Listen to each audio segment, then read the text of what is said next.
사랑하는 여러분, 안녕하십니까? 이제 가을이 깊어져 가고 있습니다. 이 좋은 계절에 저와 여러분의 인생에 또 살아가는 모든 날들에 하나님이 주시는 귀한 평화, 기쁨, 감사가 넘쳐나는 좋은 때가 되시기를 바랍니다. 오늘은요, 그 열왕기상 9장에서부터 11장까지 있는 말씀을 중심으로 들꽃보다 못한 영광이라는 제목으로 말씀을 드리도록 하겠습니다. 우리가 솔로몬 생각하면은요, 솔로몬은 늘 인생에 있어서 가장 지혜로웠던 사람이고 또 하나님 앞에서 예배를 드리는 성전을 제일 먼저 가장 아름답게 지었던 사람으로 우리는 기억하고 있습니다. 그러나 그것이 그의 인생의 중반기까지의 이야기거든요. 한 20살쯤 되어서 왕이 되었고, 그리고 40년을 왕 노릇을 했는데 한 4년 동안 왕위가 이렇게 잘 정착이 되어져 가면서, 그러면서 20년 동안 그는 그 성전을 짓고 또 왕궁을 짓는 그러한 일들을 했습니다. 그러니까 나이로 보면은요, 거의 한 44세 정도 되었다고 보고요. 왕 노릇을 40년 했으니까 그 이후에 16년의 인생을 어떻게 살았는가라고 하는 것은 또 다른 별개의 문제인 것이거든요. 그런데 이 부분에 대한 이야기들을 그 열왕기에서는요, 특별히 그 사람의 공과 과에 대한 것들을 여지없이 여실하게 그렇게 드러내고 있는데, 역대기에서는 특별히 그 내용들을 생략해 놓고 있는 것을 볼 수가 있습니다. 그러니까 솔로몬이 했던 그러한 악행이라든지 잘못이라든지 이런 것들에 대한 것은 역대기에는 나오지 않는다, 이렇게 생각하시면 됩니다. 그래서 한 인물에 대한 어떤 평가를 우리가 생각을 할 때에 그 사람이 무엇을 잘했는가라고 하는 것도 중요하지만 그 사람은 삶의 마무리를 어떻게 했나라고 하는 것을 함께 쳐다볼 때 그 사람의 인생에 대한 온전한 평가가 이루어지게 되는 것이죠. 9장을 시작하면서 하나님께서는요, 특별히 솔로몬에게 경고의 말씀을 주시거든요. 이게 1절부터 9절까지 있는 말씀인데요. 그 가운데서 뭐라고 말씀하시냐면, 네가 이렇게 성전을 지었으니 내가 내 이름을 이곳에 두고 너희들이 하는 기도를 듣겠다라고 먼저 전제하고 말씀을 하셔요. 그리고 그 말씀을 하신 다음에 계속해서 하시는 말씀이, 하나님의 말씀과 규례를 쫓아서 살고 하나님 말씀에 순종하고 하나님과 함께 동행하면 하나님께서 이 성전을 기억하고 바로 이 이스라엘을 크게 축복해 주실 것이고, 네 후손들에게도 계속 왕위가 이어지게 그렇게 만들어 줄 것이지만, 그러나 하나님의 말씀을 떠나고 하나님의 뜻을 거역하고 그렇게 살면 하나님께서 이 성전을 던져버린다, 그렇게까지 표현을 하셔요. 그리고 이곳이 사람들의 그 조롱거리가 되고 속담거리가 되는 그러한 일들이 생길 것이다.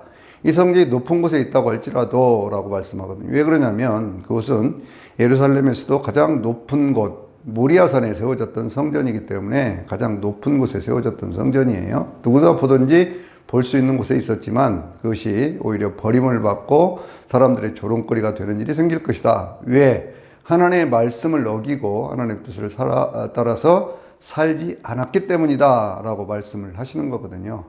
그 말씀 이후에 솔로몬의 사역에 대한 것들이 쭉 나오고 있는데요. 그게 무슨 얘기냐고 하면, 솔로몬이 그때부터 이제 또 다른 건축을 하기를 시작을 합니다.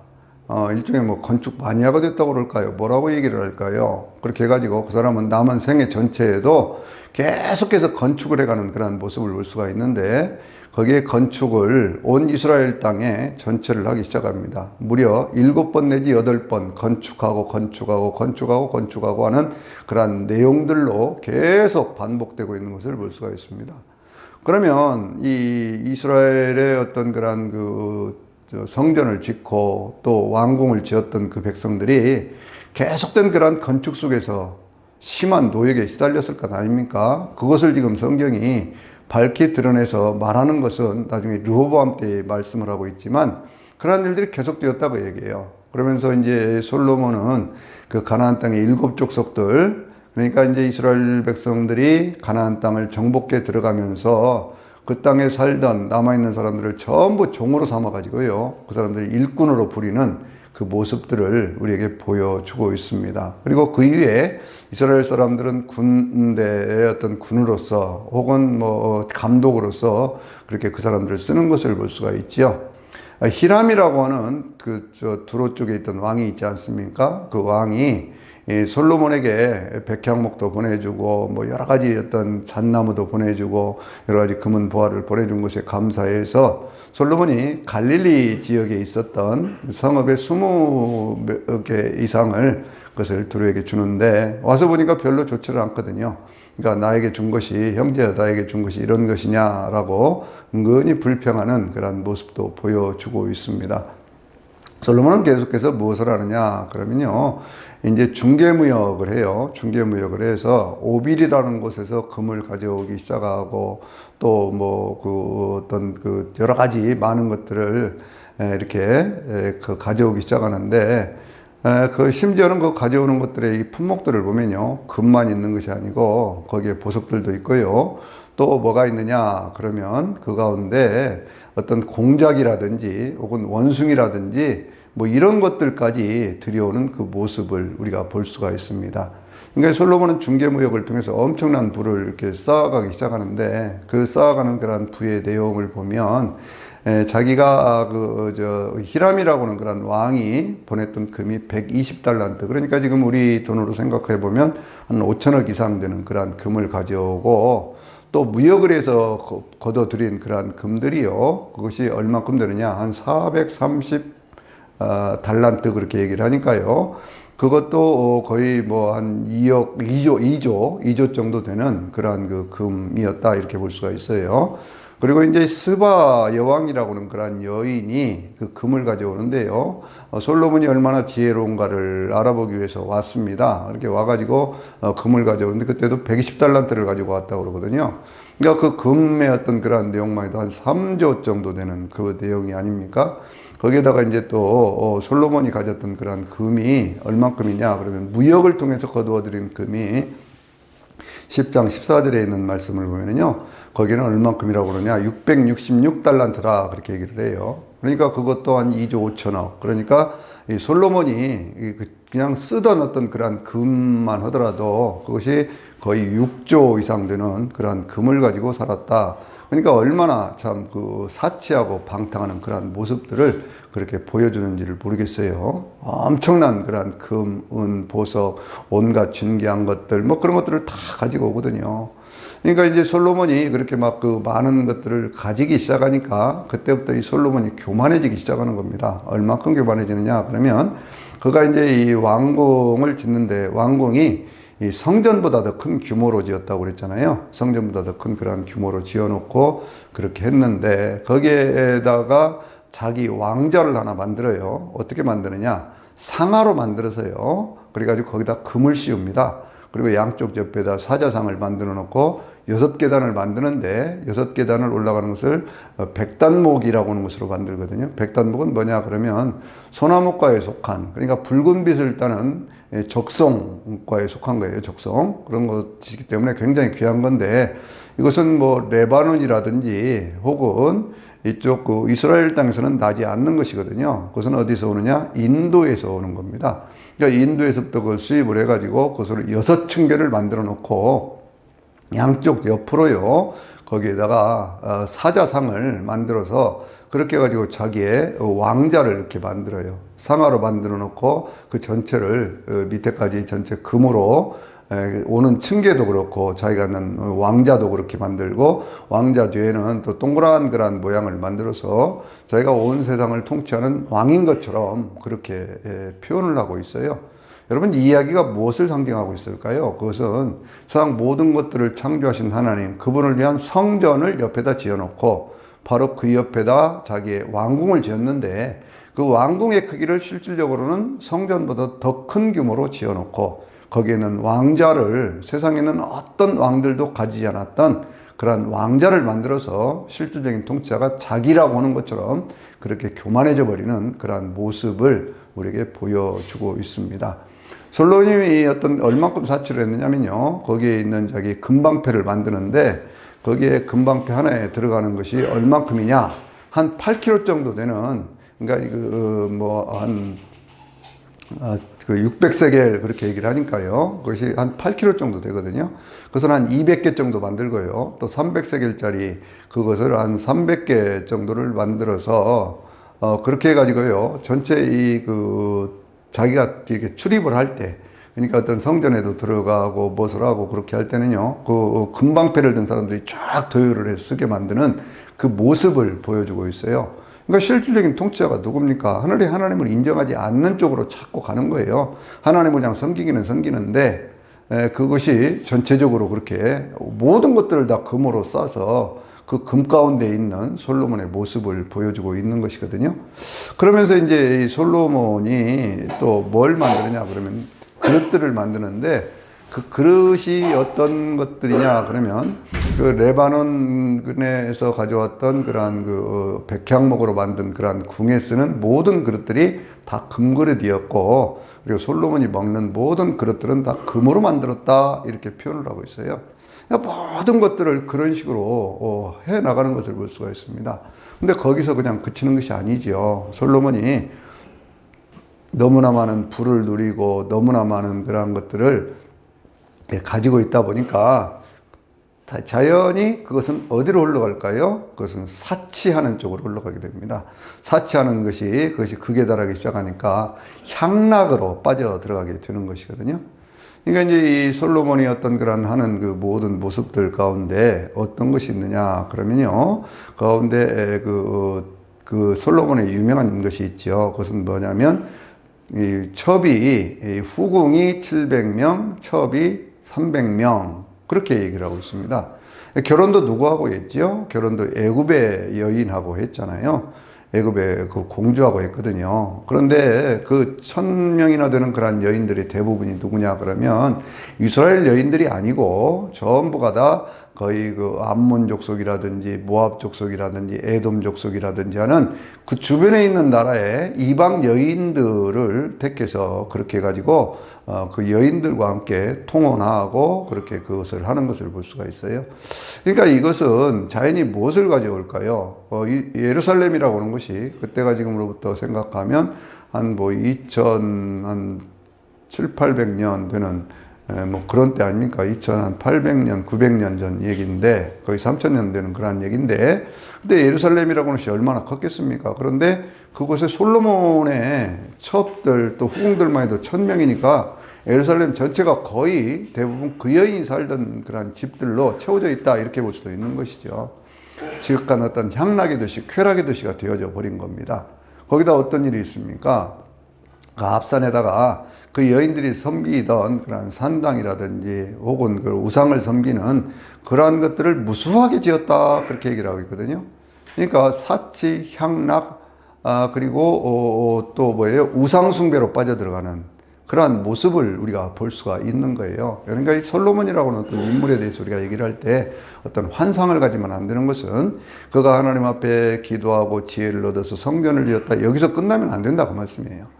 그 다음에 그의 남은 인생은 모든 것들을 건축하는 쪽에 힘을 쏟아가지고 그렇게 자기 위세를 과시를 하기 시작하면서 그 백성들을 고통 가운데 몰아넣었고, 그리고 자기 자신의 삶을 모든 것들을 금으로 치장을 하면서 자기 왕자를 상하로 만들어서 금을 씌워가지고 자기의 위세를, 그리고 그 뒤에다 원으로 된 것들을 만들었다. 그 얘기가 뭐라고요?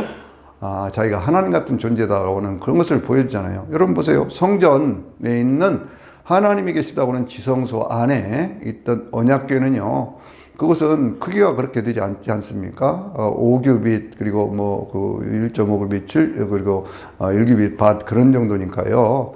그것이 이 크기로 봐서 얼마나 됩니까? 2.5m, 뭐 옆으로는 한 75cm, 1.5m, 뭐 이런 정도잖아요. 그런데 그런 정도 되는 그런 언약궤가 하나님이 계신 곳에 상징으로 있고, 그곳에는 하나님의 어떤 십계명의 두 돌판이 그 안에 들어있는데, 솔로몬은 자기의 왕자를 그렇게 엄청나게 화려한 그 모습으로 그렇게 만들어 놓고 거기에 앉아서 금방패들을 쫙 세워서 그렇게 자기가 들어가는 길, 나가는 길, 먹고 마시는 것 모든 거 금으로 만들어 놓고, 또 그 세금만 해도 666달란트라고 그랬으니까요. 여러분이 666이라고 하는 그 숫자가요, 이것이 이제 열왕기상 10장 14절에도 나오고 있지만, 그것이 계시록 13장에 짐승을 표현하는 그러한 그 숫자로 666이 나오고 있지 않습니까?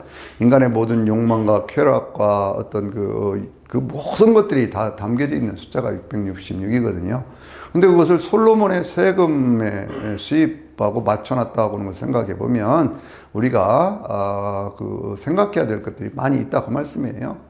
이 솔로몬이 어떤 타락하는 그러한 모습, 어떤 성전을 짓고 난 다음에 계속해서 그렇게 타락을 해가지고 어떤 그 건축과 사치와 그리고 향락과 그리고 우상숭배 이런 것으로 빠져들어가는 모습은 계시록 18장에 나오는 바벨론의 모습하고 같은 모습들이거든요. 바벨론의 어떤 그 모습들을 보면은요, 거기는 금은 보석과 그런 진주 뭐 이런 것들이 들어오고, 그 가운데 향과 향품과 향유와 유향과 밀과 밀가루와 뭐 이런 것들로 가득 채워져서 모든 곳에 있는 세상에 있는 좋은 것들이 다 그리로 들어오는 그 모습을 우리가 볼 수 있거든요. 그런데 그들은 결국 종들과 사람들의 영혼까지 사고파는 그러한 일들을 했지 않습니까? 근데 그것에 대한 전형적인 모형이 어디에 있느냐? 바로 10장, 11장, 열왕기상 10장, 11장에 있는 그 모습으로 그렇게 나오는 거예요. 하나님께서 다시 솔로몬에게 말씀을 하십니다. 솔로몬에게 너 이렇게 살다가는 망하게 된다고 하는 것을 경고를 2번씩 하셨다고 그랬어요, 성경에. 그렇게 우상을 섬기는 것을 보면서 11장 6절에 있는 말씀 보면 솔로몬이 하나님 앞에 악을 행하였다, 악행을 했다 그렇게 말씀하고 있거든요. 그래서 하나님께서 경고를 하셔요. 너 이렇게 하면 그러면 내가 너를 버릴 것이다 라고 말씀을 하시는데 성경은 뭐라고 말씀하느냐? 솔로몬이 하나님의 말씀을 듣지 않았다 라고 표현을 하고 있거든요. 그래서 하나님께서 이제 아히야라고 하는 그런 선지자를 통해서요, 그래서 여로보암에게 그 10지파를 나누어주는 그런 예식을 하는 것을 볼 수가 있는데, 여로보암이라고 하는 사람은 에브라임 지파에 있는 사람이고 일꾼들을 감독하는 사람이었거든요. 근데 일꾼들을 감독하던 이 여로보암을 아히야라고 하는 선지자가요, 실로에 있던 아히야라고 하는 선지자가 만나서 그에게 자기가 입고 있던 옷을 12조각을 내가지고요, 10조각을 주면서 네가 이제 앞으로 이스라엘의 왕이 되게 될 터인데, 그렇게 되면 그러면 너는 하나님 잘 섬겨라. 그러면 네 나라가 오래 갈 것이지만 너도 역시 마찬가지로 하나님을 떠나면 네 나라도 망하게 될 것이다 라고는 경고를 하시는 거거든요. 그렇게 하면서 그런 일이 있으니까 솔로몬이 여로보암을 죽이려고 그러죠. 여로보암은 이 애굽 땅으로 피신해 갑니다. 그 일만 생기는 것이 아니라요, 이 다윗 때에 요압이라는 사람을 시켜, 요압이 군대 장관이었잖아요. 그 군대 장관이었던 요압을 시켜서 그래갖고 이 아래쪽에 있던 에돔 족속을 몰살을 시킨 적이 있습니다. 거기는 모든 남자들의 씨를 말려버리는 6개월씩이나 요압이 거기에 머물면서 그런 일을 하는 것들이 있었거든요. 그때 하닷이라고 하는 사람이 왕자였었는데 거기 도망을 가가지고 애굽으로 피신을 해갔습니다. 그래서 애굽으로 피신을 해가지고 거기에서 애굽에서 이렇게 이제 와서 애굽에서 이제 돌아와가지고 에돔에 다시 왕이 되어가지고 그렇게 해서 솔로몬을 괴롭히기 시작하는데, 솔로몬이 이미 그때는요 그 나라들을 통제할 수 있는 힘을 잃어버리는 모습을 볼 수가 있습니다. 그러기만 했습니까? 르손이라는 사람이 있는데, 이 사람은 히람이 이제 세상을 떠나고 났는데 그 지역에서 반란을 일으켜가지고 레바논의 왕이 되었어요. 그래가지고는 그 레바논 쪽에 왕이 되어가지고 계속해서 솔로몬을 괴롭히는데, 그 솔로몬이 그들을 통제할 수 있는 힘을 잃어버리고 있는 것을 볼 수가 있어요. 그러니까 북쪽에서는 이 레바논이, 또 남쪽에서는 에돔이, 그리고 내부적으로는 여로보암의 반란이 그렇게 일어나면서 솔로몬의 제국이 점점 이렇게 쇠약해져 가는 그러한 모습들을 볼 수가 있죠. 왜 그랬을까요? 그것은 인생의 40대 가장 욕망도 많고 뭔가를 할 수 있다고 생각하던 그때에 그는 왕궁을 짓고 성전도 지었거든요. 그러고 나니까 자기의 위세를 더 드러내고 싶은 마음에 또 무역을 하니까 히람이라고 하는 무역의 전문가, 거기에 있던 사람들이 에시온 게벨이라는 곳으로 와가지고 그렇게 해서 도와주고, 또 그리고 오빌이라고 하는 곳, 그곳은 어디냐 그러면 그 아라비아 사막 가운데 있는, 아라비아 반도에 있는 곳인데 정확한 곳은 지금 알려지질 않아요. 거기에서 금을 가져오지, 보석을 가져오지, 무역만 하면 막 돈이 들어오지, 금이 들어오지, 뭐 시바의 여왕 같은, 그 시바라고 하는 것은 지금으로 말하면 에멘 같은 곳이거든요. 지금 거기 또 이제 내전이 일어나가지고 큰 문제가 있지 않습니까? 거기에 있던 그런 사람들, 온 세상 사람들이 와서 자기를 칭송하지. 자기가 마음 먹은 대로 다 되지. 그러니까 사치와 향과 방탕 속에서 결국에는 어디로 빠져버려요? 우상숭배로 빠져버리고, 우상숭배로 빠져가지고 거기에서 회개하는 모습이 없어요. 그래가지고는 결국 그 나라가 그렇게 망하게 되는, 그러면서 망한다고 하는 것은 다른 말로 얘기하면 르호보암 때에 나라가 두 조각으로 쪼개지는 그런 결정적인 원인을 바로 솔로몬이 제공하고 있다. 그 말씀이에요. 그래서 우리가 어떤 한 사람의 인생에 대해서 얘기를 할 때요, 저는 예수님의 평가를 왜 솔로몬의 영광이 이 들꽃 하나만 또 못하다라고 말씀을 하셨는가? 그것은 이 마태복음 6장 24절에 있는 말씀 가운데서 너희가 하나님과 재물을 겸하여 섬길 수 없다 그러셨는데, 재물이라고 하는 것은 만몬이거든요. 그것은 우상숭배입니다. 그러니까 하나님과 우상을 같이 섬길 수 없다는 거예요. 그러면서 하나님께서 하시는 그런 말씀, 예수님께서 하시는 말씀이 이렇게 말씀을 하셨잖아요. 저 공중을 나는 새를 보라, 드레핀 백합화를 보라 라고 말씀하셨어요. 드레핀 백합화, 그 꽃을 보면서 주님이 말씀하시기를 솔로몬이 입었던 모든 영광도 이 들꽃 하나만큼도 못하다, 그렇게 얘기를 하거든요. 이 백합화는 어디서 핍니까? 샤론에서 피는 것인데, 샤론은 그 시대에는요 늪지대예요. 그러니까 늪지대니까, 늪지대이기 때문에 뭐 농사를 짓거나 그런 지역도 아니거든요. 근데 늪지대에서 백합화가 피어나는 거예요. 그러니까 그렇게 피어나는 그 백합화, 그 모습을 보면서 마치 이 진흙밭에 연꽃이 피는 것처럼 그러한 모습이 오히려 솔로몬이 가졌던 모든 영광보다도 훨씬 더 귀한 것이다 라고 말씀을 하시면서, 너희는 먼저 그의 나라와 그의 의를 구하라. 그러면 이 모든 것들을 너에게 더하여 주시리라 라고 말씀하고 있죠. 솔로몬을 생각해 보면 하나님께서 주셨던 그런 축복을 전부 무엇을 위해 쓰기 시작했습니까? 자기의 영광, 자기의 위세를 드러내는 쪽으로 그것을 쓰기를 시작을 했죠. 그러니까 그 인생의 맨 마지막에는 하나님께 주셨던 모든 축복이 복의 통로가 되어서 다른 사람들에게 흘러들어가는 것이 아니라 자기만을 드러내고 사치와 향락과 우상숭배, 회개가 없는 삶, 그렇게 살았기 때문에 그 인생이 가졌던 모든 영광이라고 하는 것이 결국에는 저 드레핀 백합화 하나보다도 못하다, 그런 평가를 받는 것이죠. 여기서 우리가 우리 인생에 대해서도 한번 생각해 봐야 됩니다. 하나님은 우리 인생을 무한히 축복해 주시기를 원하시는데, 그 축복이 무엇가 되기를 원하느냐 그러면 복의 통로가 되기를 원하고 계시죠. 내가 받은 축복이라고 하는 것을 복의 통로가 돼서 흘러보내려고 생각을 해야지, 그것을 하나님이 주셨으니 내가 나를 위해서 쓰리라 하고 하면 그 인생의 마무리는요 꼭 솔로몬같이 그렇게 되게 돼 있어요. 그 솔로몬과 같은 그러한 모습을 보여주는 왕이 또 하나 있습니다. 그게 히스기야인데, 솔로몬이 왕이 된 뒤 그 성전을 짓고 뭐 이렇게 왕궁도 짓고 한 그 뒤에 타락해 갔던 것처럼 히스기야도요, 하나님 앞에서 그 아수르에 의해서 나라가 망하게 될 때, 나라가 망하는 어떤 그러한 북쪽 이스라엘이 망하고 남쪽으로 쳐들어왔을 때예요, 그때 하나님 앞에 얼마나 열심히 기도했습니까? 성전에 들어가서 기도하고, 그러면 자기의 어떤 그런 생명까지 위태로운 그런 중병에 걸렸었잖아요. 하나님 앞에 기도합니다. 하나님, 내가 하나님 앞에 이전에 성실과 전심으로 행하였던 것을 기억하여 주시옵소서. 이사야 선지자가 와서 죽음을 선언을 했는데, 그런데 그때 뭐라고 얘기를 했어요? 내가 이전에 성실과 전심으로 하나님 앞에 행하였던 것을 기억하여 주시옵소서, 그렇게 기도를 했죠. 하나님께서 히스기야의 생명을 15년을 연장을 시켜주셨습니다. 그런데 인생의 불행이 거기에 있었어요. 그가 므낫세라고 하는 아들을 낳았는데, 므낫세가 13살에 왕이 되거든요. 그러니까 그 병에서 고침받고 난 그 뒤 한 2년쯤 지나서 태어난 아들이에요.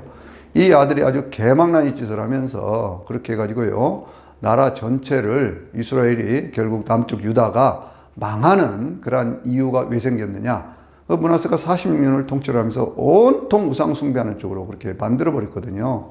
그러니까 결국 나라가 힘을 회복을 하지를 못하고 그렇게 해서 망하게 되는 그 모습을 볼 수가 있습니다.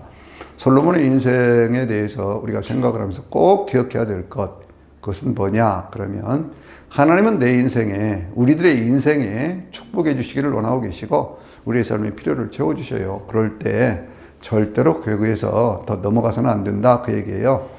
인생의 40대는요, 저는 이미 이제 뭐 60이 넘은 그런 나이고 60대 중반이지만, 인생의 40대는요, 우리가 생각해 보면, 그렇게 생각해 보면, 뭔가 몸에 힘도 넘치고 뭔가를 하고자 하면 할 수 있는 그런 때거든요. 근데 하고자 하면 할 수 있는 그런 때에 하나님이신 은혜를 통해서 더 많은 하나님의 영광을 드러내려고 해야지, 그러지 않고 그 순간에 자기의 욕망에 사로잡혀서 그 욕망을 이렇게 풀어내는 쪽으로 살다 보면 인생에 대한 어떤 마지막 마무리가 결코 아름다울 수가 없다라고 하는 것을 성경이 말씀하고 있는 겁니다. 그래서 오늘 또 하나님 우리에게 주시는 그러한 축복들을 복의 통로가 되어서 흘러보내는 귀한 인생들 다 될 수 있게 되시기를, 그래서 우리의 인생이 솔로몬의 영광이 저 들것과 같지 못하다라고 말씀하시는 그러한 평가가 아니라 착하고 충성된 종아, 내가 적은 일에 충성하였으니 내가 큰 것을 내게 맡기겠노라 라고 말씀하시는 하나님의 축복의 사람으로 바뀌게 되시기를 주의 이름으로 축원합니다. 아멘.